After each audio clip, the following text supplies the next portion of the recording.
Make sure to keep track of the lessons that you need to review for the upcoming exam by writing them down on your reminder notebook. Just always be attentive in class so that you won't be left behind. If you haven't gathered or listed them all, better ask your classmates or your professors about it. In this way, you will know how and when to review them, or you will come up with a good strategy.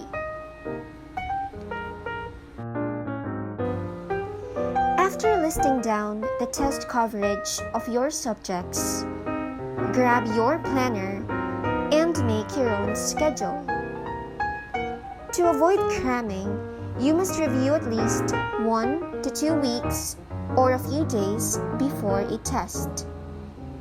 In each day, you must study at least 2 subjects in preparation for the exam. In this manner, you will still have plenty of time to understand and memorize the different lessons of each subject. Remember, mastery is key. As early as possible, you need to start rewriting your lecture notes on the lessons that were tackled. Not only it will make your notes more organized, it would also be a big help in reviewing for the upcoming test. It has been proven that writing down information can make your brain absorb and remember them more easily. I know I already did mention in my study tips video that it's better to understand the various concepts in every lesson rather than plainly memorizing them. This would be a huge help to get a high score in an exam because not all tests only have identification, fill in the blanks, multiple choice, enumeration, and true or false.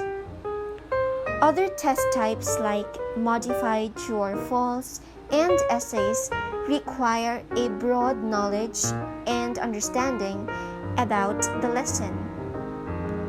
If you did understand it, then you can briefly explain it using your own words.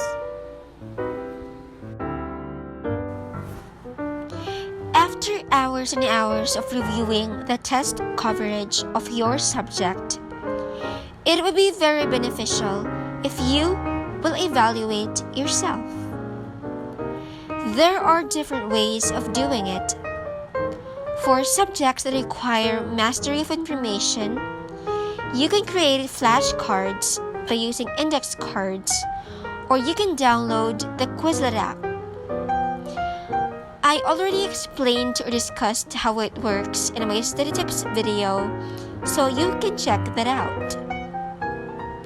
And for subjects that require analyzation and mathematical skills like chemistry, physics, calculus, and etc., you can search for practice exercises with correct answers in reliable websites. In this way, you will get to assess yourself if you really did learn something from what you read. As students, I know that sleep ain't in our vocabulary because of school stuff. But we have to admit that sleeping as early as possible really is a wise move. It's because it's a way of allowing our brains to take enough rest for it to function well for the next big day.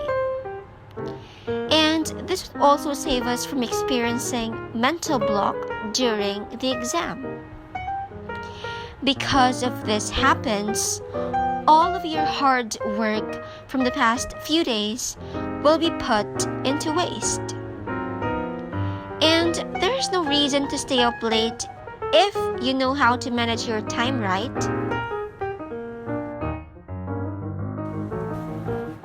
They say that breakfast is the most important meal of the day because you will get to use all of the nutrients from the food that you ate to work for the entire day. Thus, this is the ultimate reason why it would be a huge help if you will eat food for breakfast.